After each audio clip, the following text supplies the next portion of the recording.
আসসালামু আলাইকুম। দেখো তো কি বানাচ্ছি।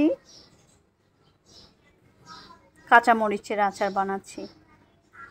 আমার মেয়েটা ছোট হলেও সে কিন্তু ঝাল খেতে অনেক পছন্দ করে। সে আমার কাছে কাঁচামরিচের আচার খেতে চেয়েছে, তো আমি ওর জন্য কাঁচামরিচের কুচি আচার বানাবো আজকে। এখানে আমি কি কি নিয়েছি তোমাদেরকে দেখিয়ে দিচ্ছি। এখানে নিয়েছি 4টা বোম্বাই মরিচ, এটাই মনে হয় অনেক বেশি ঝাল হয়ে যাবে।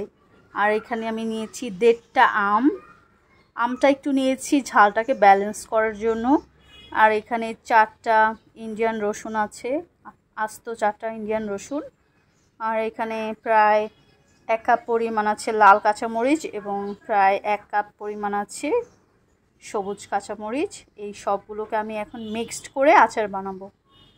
এই আচারটা বানানোর ক্ষেত্রে আমি আমার যে কাঁচা আমের কুচি আচার আছে ওই রেসিপিটাই ফলো করব। তো আমি এখন এগুলোকে কি করব জানো, লবণ দিয়ে ভিজিয়ে রাখবো কয়েক ঘন্টার জন্য।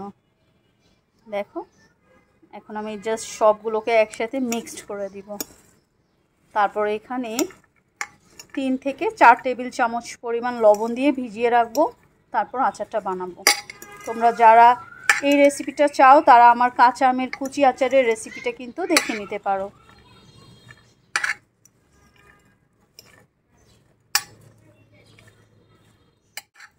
অনেক সুন্দর কিন্তু স্মেল আসছে। এই যে বোম্বাই মরিচ এবং এতগুলো কাঁচামরিচ, লাল কাঁচামরিচের স্মেল কিন্তু ডিফারেন্ট হয়।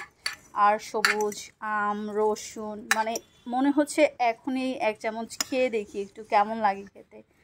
দারুণ দেখাচ্ছে, তাই না? লবণ দিয়ে এখন আমি মাখাচ্ছি। এরপর এটাকে প্রায় 4-5 ঘন্টার মতো এইভাবেই রেখে দিব ঢেকে।